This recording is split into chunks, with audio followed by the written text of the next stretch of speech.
Mtazamaji wa Kasako Media, karibu sana. Jina langu naitwa Nice Godfrey. Na leo ninakuelezea dalili ambazo wanawake wengi wanapata nazo, yani dalili za hormone imbalance kwa mwanamke. Hormone ni kichocheo cha asili kinachotengenezwa na tenzi mbalimbali za mwili na kuwa na majukumu mbalimbali makubwa kama vile hedhi, hisia, usingizi mzito, afya ya ngozi. Zifahamu dalili za hormone imbalance na madhara yake: maumivu wakati wa tendo la ndoa, ukavu ukeni, uchovu wa mara kwa mara, kukosa hamu ya tendo la ndoa, homa za usiku, kukosa usingizi, kuharibika kwa ngozi, chunusi na vipele, kupata hedhi wakati wa ujauzito, maumivu ya kichwa mara kwa mara, kutopata choo kwa wakati, kusahau sana, kukosa hedhi ndani ya muda mrefu, mzunguko wako, tarehe zako zinakuwa zinabadilika, maumivu ya tumbo la hedhi, kutokwa na hedhi yenye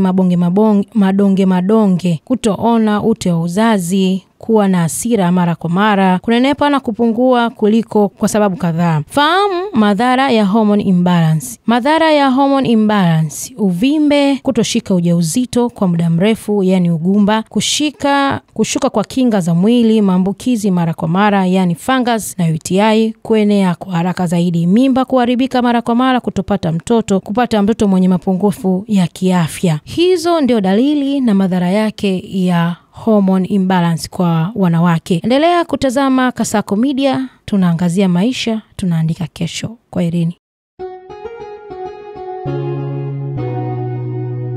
Kasako Media, tunaangazia maisha, tunaandika kesho.